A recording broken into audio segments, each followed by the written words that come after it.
মুর্শিদ বিনে খোদা মিলে না তোমরা জানো না, ঠিক না ঠিক না? মুর্শিদ বিনে খোদা মিলে না, আরে মুর্শিদ বিনে খোদা মিলে না তোমরা জানো না, মুর্শিদ বিনে খোদা মিলে না। একটা জমানা বন্ধ রাখবেন না, বলুন আল্লাহু আকবার। আরে মুর্শিদেরই খেদমত করলে আল্লাহ নবীর দিদার মিলে গো, ঠিক না? মুর্শিদেরই খেদমত করলে আল্লাহ নবীর দিদার মিলে গো। আরে সেই কথাটি মুর্শিদ নবী বলল না তোমরা জানো না, মুর্শিদ বিনে খোদা মিলে না। আয় হায় মুর্শিদ বিনে খোদা মিলে না তোমরা জানো না, মুর্শিদ বিনে খোদা মিলে না। চিৎকার মেরে কন্যা আল্লাহু আকবার। শুধু তাকায় তাকায় রুটি আর খায় না। এইভাবে করে দিন রাত যেতে লাগলো, দিন রাত যেতে লাগলো। এইভাবে করে আবার 12 বছর চলে গেল। চিৎকার মেরে কন্যা আল্লাহু আকবার। 12 কত বছর? আরেকটা কত বছর? 24। একবার বিপদে চলে গেল, এক যুগ বিপদে চলে গেল, কোনো কাজে আসলো না। এবার দ্বিতীয়বারের মতো 12 বছর কাটিয়ে আবার মায়ের কাছে আসলেন। মা ডাক দিয়ে বলতেছে, কি রে বাবা, তুমি তো অনেক শুকিয়ে গেছো, অনেক হালকা হয়ে গেছো, তুমি তো শুকিয়ে গেছো, অনেক কষ্ট করেছো, আল্লাহর ওলি হয়ে গেছো। জোরে কন্যা আল্লাহু আকবার। তুমি বুঝি আল্লাহর ওলি কামেল হয়ে গেছো।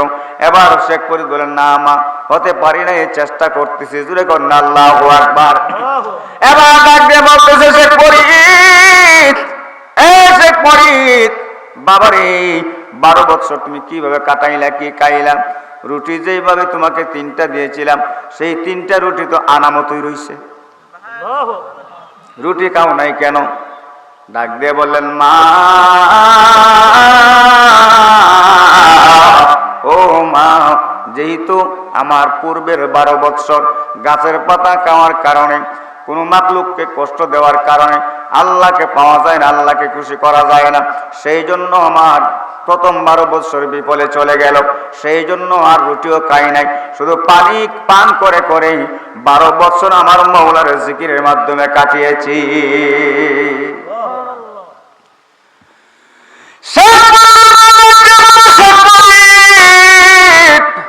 তুমি করলে কি, করলে কি? তোমার আত্মায় তোমার জানে চাইছে রুটি খাইতো, কিন্তু তুমি না করছো। কথা কোন ঠিক কিনা? তোমার জানে চাইছে রুটি খাওয়ার জন্য, কিন্তু তুমি না করছো। তোমার আত্মাটাকে, তোমার জানটাকে তুমি কষ্ট দিছো, দুঃখা দিছো। কথা বলেন ঠিক কিনা? আত্মাকে, জানকে দুঃখা দিয়ে আমার মাওলাকে পাওয়া যায় না। জোরে কন্যা আল্লাহু আকবার। না না না, হবে না, হবে না, আমার মৌলাকে পাওয়া এত সোজা না। চিৎকার মেরে কন্যা আল্লাহু আকবার। এবার শেখ ফরিদ ডাক দিয়ে বলেন, মা, তাহলে কি আমার এই 12 বছরের বিপরে চলে যাবে? হ্যাঁ, তুমি তোমার আত্মাকে দুঃখা দিয়েছো। জোরে কন্যা আল্লাহু আকবার। বাবা, 12 বছর তুমি অনেক কষ্ট করেছো। বাবা, এই 12 বছর তুমি অনেক কষ্ট করেছো, তোমার পেটে প্রচন্ড খিদা, তুমি কি খাইবা? শেখ ফরিদ বলেন, মা, ডিম খাবো। কি খাবো? কথা বলেন, কি খাবে? ডিম। এবার শেখ ফরিদ যেই মাত্র বললেন, মা, ডিম খাবো, মা দৌড়ে চলে গেলেন একটি ডিম সংগ্রহ করার জন্য। পাশের ঘরের এক বোনের কাছে গেলেন, গিয়ে বললেন, আমার ছেলে শেখ ফরিদ ডিম খাবে। আমার ঘরে তো ডিম নাই। বোন, তোমার ঘরে ডিম আসেনি? এবার বললেন, হ্যাঁ, আমার ঘরে ডিম আছে। এই মাত্র মুরগিটা, মাত্র ডিমটা রেখে গেছে। জুড়ে বললেন আল্লাহু আকবার। মা ওই শেখ ফরিদের জন্য একটা ডিম নিয়ে আসলেন। এবার শেখ ফরিদের হাতে তুইলা দিলেন, বাবা নেও, ডিমটা তুমি কি করো? ডিমটা তুমি ভাঙ্গো। আর আমি চুলায় আগুন দিই, জুড়ে কন্যা আল্লাহ। যেই মাত্র ওই ডিমটা শেখ ফরিদ রহমতুল্লাহ আলাই তিনি ভাঙতে লাগলেন, সঙ্গে সঙ্গে দেখা যায় ওই ডিম থেকে একটা বাচ্চা উঠা দৌড় মারছে। আর একটু দূরে কন্যা সুবহানাল্লাহ। শেখ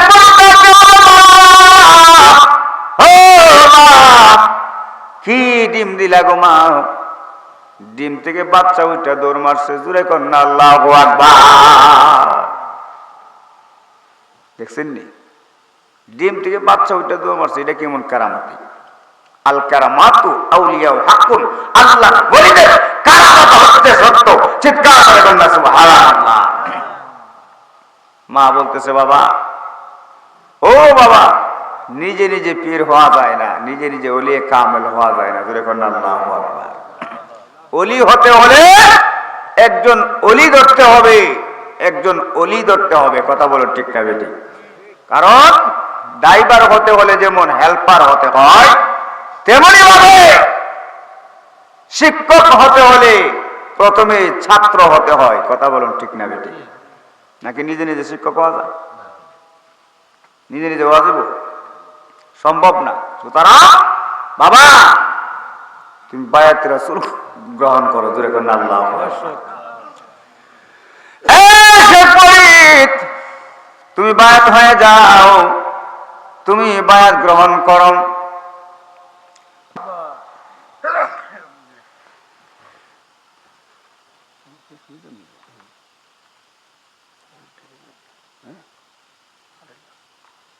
সেই জন্য আসলে আমার ভাইয়েরা, আমার পরবর্তী বক্তা বসা, এখন আমি কি করতাম আমি বুঝতেছি না, মাইক ছাড়তাম না ধরতাম।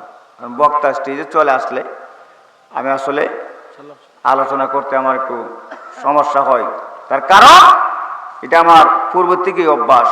স্টেজে যখন বক্তা চলে আসে তখন আমি আমার আলোচনার সামনে বাড়ি না। তার কারণ আমি মনে করি যে এখানে সময় শেষ। কথা বলেন ঠিক কিনা? তো যেহেতু মাহফিল কমিটি আছে, অবশ্যই আমি ওনাদের দৃষ্টি আকর্ষণ করছি। আপনাদের মতামত কি আমাকে জানাবেন। আমি আমার আলোচনা ইনশাল্লাহ যদি সময় পাই সামনে বাড়বো, আর না হয় দরবারে আসছি, দোয়া নিয়ে ইনশাল্লাহ বিদায় আরজ করে চলে যাব। সকলে বলুন মারহাবা। সেই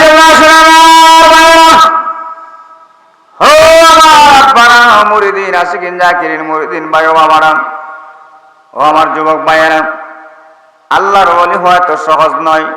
অনেক ব্যাপার সেবার আছে, অনেক কষ্ট আছে, অনেক ত্যাগ করতে হয়, অনেক কিছু বিসর্জন দিতে হয়। কথা বলুন ঠিক না বেঠিক? সাধারণ মানুষরা যেভাবে চলাফেরা করে একজন ওলিয়ে কামেল সেইভাবে চলাফেরা করলে হবে না। কথা বলুন ঠিক কিনা? একজন ওলিয়ে কামেল সেইভাবে চলাফেরা করেও না। হযরত শেখ ফরিদ তিনি করলেন কি, মুরিদ হওয়ার জন্য, বায়াত হওয়ার জন্য তিনি চলে গেলেন হযরতে বোয়ালিশা কলন্দরের দরবারে। জুড়ে করেন আল্লাহু আকবার। বোয়ালিশা কলন্দর, কি কলন্দর? হযরতে বোয়ালিশা কলন্দর। ওনার দরবার হলো পানিপথ। পানি পার হয়ে নৌকা দিয়ে যেতে হয়। জুড়ে করেন আল্লাহু আকবার। হযরতে বোয়ালিশা কলন্দর ওনার দরবারে শেখ ফরিদ যাবে।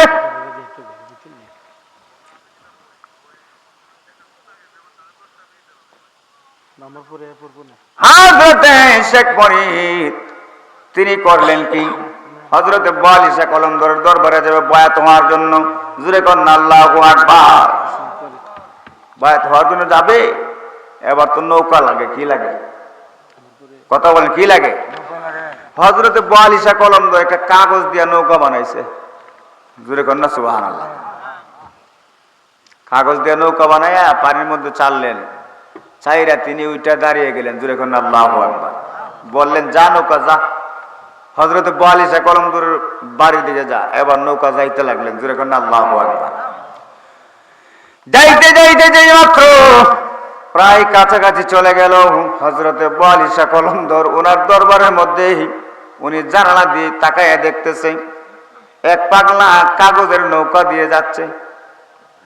কি নৌকা? হাই হাই, কাগজের নৌকা। খেলাটা কেমন? কাগজ দিয়ে নৌকা বানায় আপনি আমার দ্বারা সম্ভব? হযরতে বাবা শাহজালাল তিনি জায়নামাজ বিছায়া সুরমা নদী পার হয়ে গেছেন। জোরে বলেন না সুবহানাল্লাহ। কেমন ক্ষমতা আর কেমন পাওয়া আমার আল্লাহ পাক ওনাদেরকে দিয়েছিলেন।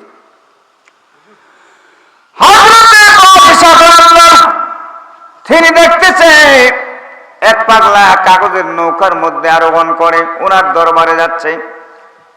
বোয়ালিশা কলমদর তাকায় দেখে, রে এইটা আবার কোন পাগলা, যেই পাগলা কাগজের নৌকার উপর আরোহণ করে আমার দরবারের দিকে আসতে চায়। হযরতে বোয়ালিশা কলমদর বললেন, এই রূপা জাগাতি তাকো, এই দিকে আইসো না। জোরে কোন আল্লাহু আকবার। ওয়া ইন সালানি লা উতিয়ান্না, আল্লাহর ওলিরা যদি আল্লাহ পাকের দরবারে কোনো কিছু সওয়াল করে ফেলে, কোনো কিছু আবদার করে ফেলে, আল্লাহর ওলিদের আবদার আল্লাহ পাক কবুল করতে দেরি করে না। জোরে কোন না সুবহানাল্লাহ। এবার নৌকা মাছ নদীর মধ্যে ঘুরতেছে। জোরে কোন না সুবহানাল্লাহ। নৌকার সামনে যায় না, নৌকা ঘুরতেছে। এবার শেখ ফরিদ উনি তাকায় দেখে হযরতে বোয়ালিশা কলমদর জানালার মধ্যে মাথা বের করে তিনি কি করতেছে, ঘুমাইতেছে, আরাম করতেছে। জোরে কোন আল্লাহু আকবার। শেখ ফরিদ বুঝতে পারলেন যে খেলা না এখান থেকে হইছে, নৌকা যা না কেন, কথা কোন ঠিক কিনা? বুঝার ক্ষমতা দিয়েছেন কে? আল্লাহ। হযরতে বোয়ালিশা কলমদর তিনি জানালা দিয়ে মাথা বের করে আরাম করতেছিলেন। এবার শেখ ফরিদ বলতেছে, আমার নৌকা যেহেতু যায় না, বোয়ালিশা কলমদরের মাথাও যেন জানালার ভিতর বাহির থেকে আর ভিতরে যায় না। জোরে কোন আল্লাহু আকবার। যেই মাত্র এই কথা বলছে হযরতে শেখ ফরিদ, এই কথা বলতে দেরি হয়েছে, হযরতে বোয়ালিশা কলমদরের দুইটা শিং বের হইতে আর দেরি হয় না। জোরে কোন আল্লাহু আকবার। কেউ বুঝিতে পারে না রে পীর মুর্শিদের খেলা, এগো কামেল পীরের খেলা, কথা বলুন ঠিক কিনা? এবার বোয়ালিশা কলমদর তিনি জানালার ভিতরে মাথা নিবে, এমন সময় দেখা যায় দুই সিংহে আটকা পড়ছে। জোরে কোন আল্লাহু আকবার। দুই সিং কি করছে, বাহিরে, মাথার ভিতরে যায় না। বোয়ালিশা কলমদর বিপদে পড়ছেনি, বিপদে পড়ে না এই শেখ ফরিদের নৌকা চলে আসো। জোরে কোন আল্লাহু আকবার। আয় আয় আয় আয়, এই কথা বলতে দেরি হয়েছে, শেখ ফরিদের নৌকা যাইতে দেরি হয় না। জোরে কোন আল্লাহু আকবার। এবার শেখ ফরিদ বুঝা লাইছে যেই তো আমার, সুতরাং হযরতে বোয়ালিশা কলমদরের মাথাও ভিতরে যাক। জোরে কোন আল্লাহু আকবার। সঙ্গে সঙ্গে দুইটি সিংহ কি হয়ে গেছে, অদৃশ্য গায়েব হয়ে গেছে। হযরতে বোয়ালিশা কলমদরের মাথা আবার ভিতরে চলে গেছে। জোরে জোরে কোন আল্লাহু আকবার। হযরত শেখ ফরিদ হযরত বোয়ালিশা কলমদরের বাড়ি থেকে হাজির হয়ে গেল গো। হযরতে বোয়ালিশা কলমদর বললেন, হ্যাঁ বাবা, তুমি কেন এখানে আসছো, কেন আসছো, কেন আসছো? আসি বায়াত হওয়ার জন্য। জোরে কোন আল্লাহু আকবার। এই শেখ ফরিদ, তুমি যদি আমার কাছে বায়াত হতে চাও, শর্ত হলো একটা কবুতর দিলেন, একটা কবুতর হাতের মধ্যে তুলে দিলেন। ওই কবুতরটা এমন জায়গার মধ্যে জবাই করবা, এই কবুতরটা এমন জায়গার মধ্যে জবাই করবা যেন কেহ না দেখে। জোরে কোন আল্লাহু আকবার। কেউ যেন না দেখে। এবার শেখ ফরিদ ওই কবুতর নিয়ে ঘুরতেছে, কেউ যেন না দেখে। এমন জায়গা তো অবশ্যই আছে, দুনিয়াতে আছে না, কোনো মাঠে হাটে, রাস্তাঘাটে, অথবা কোনো বিভিন্ন জায়গার মধ্যে খালি জায়গা তাকে কেউ যেন না দেখে জবাই করা সম্ভব। কথা কোন ঠিক কিনা? দুনিয়াতে এমন ফাঁকা জায়গা কম আছে, অভাব নাই। কিন্তু শেখ ফরিদ তিনি এমন খালি জায়গা, ফাঁকা জায়গা না পাইয়া কবুতর নিয়ে আবার রিটার্ন ফিরত চলে আসলেন হযরতে বোয়ালিশা কলমদরের কাছে। জোরে কোন আল্লাহু আকবার। বোয়ালিশা কলমদর বললেন, কি বাবা, কবুতর জবাই হয় নাই? না। বলি কেন? কেউ যেন না দেখে এমন জায়গা আমি পাই নাই। জোরে কোন আল্লাহু আকবার। তার মানে কি, এই যে মাঠের মধ্যে তো খালি জায়গা, এখানে কি মানুষে দেখবে নাকি? না, ওয়াল্লাহু আলা কুল্লি শাইইন মুহিত।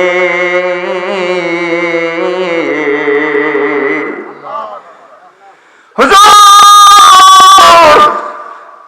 কেউ যেন না দেখে এমন কোনো জায়গা নাই, মানুষ যেন না দেখলো, কিন্তু আল্লাহু আলা কুল্লি শাইইন মুহিত, আমার আল্লাহ তো সব জায়গায় বিরাজমান।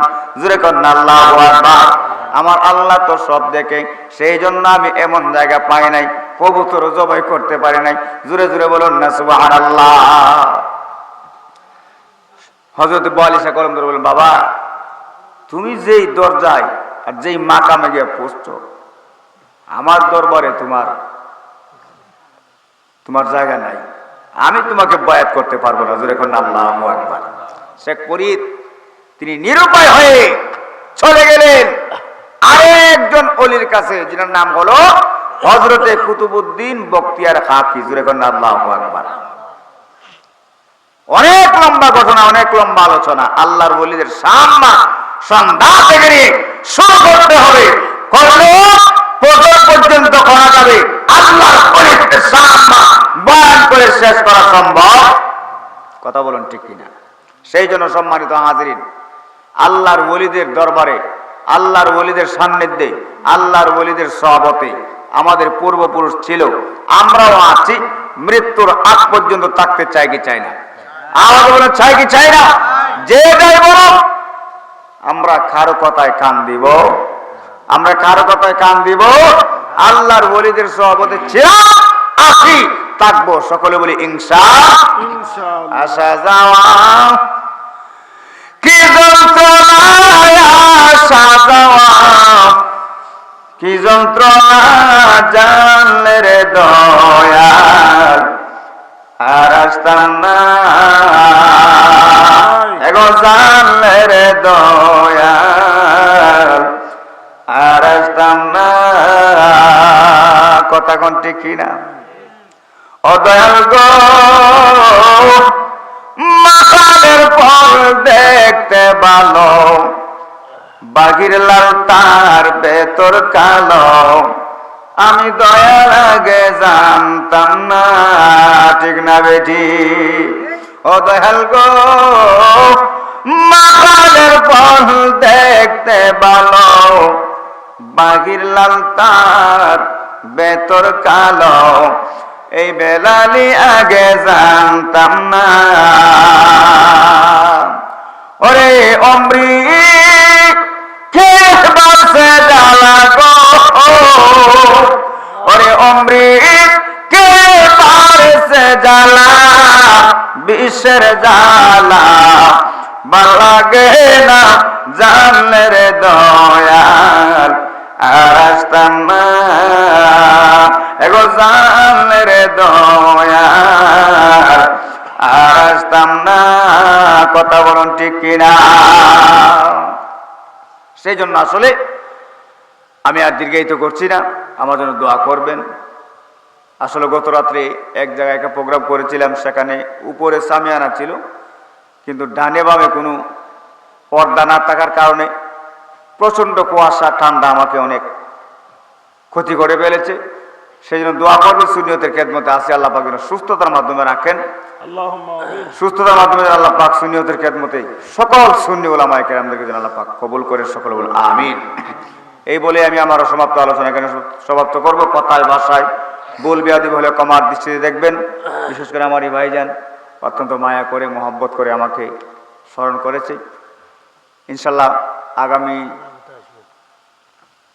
কত জানুয়ারি জানেন? 7 জানুয়ারি আমার একটি প্রোগ্রাম আছে আহমেদনগর, সেখানে আমি একজন গুনাহগার প্রধান অতিথি হিসেবে থাকবো। আপনাদেরকে দাওয়াত করা হলো, আপনারাও থাকবেন। আল্লাহ পাকের যদি দয়া হয় ইনশাল্লাহ আমি এই মাহফিলে উপস্থিত থাকার চেষ্টা করব, উপস্থিত থাকবো। আপনাদেরকে দাওয়াত করা হলো। এই বলে আমি আমার অসমাপ্ত আলোচনা এখানে সমাপ্ত করলাম। ওয়া আখিরু দাওয়ানা আলহামদুলিল্লাহি রাব্বিল আলামিন ওয়া মা আলাইনা ইল্লাল বালাগ। আসসালামু আলাইকুম ওয়া রাহমাতুল্লাহি ওয়া বারাকাতুহু।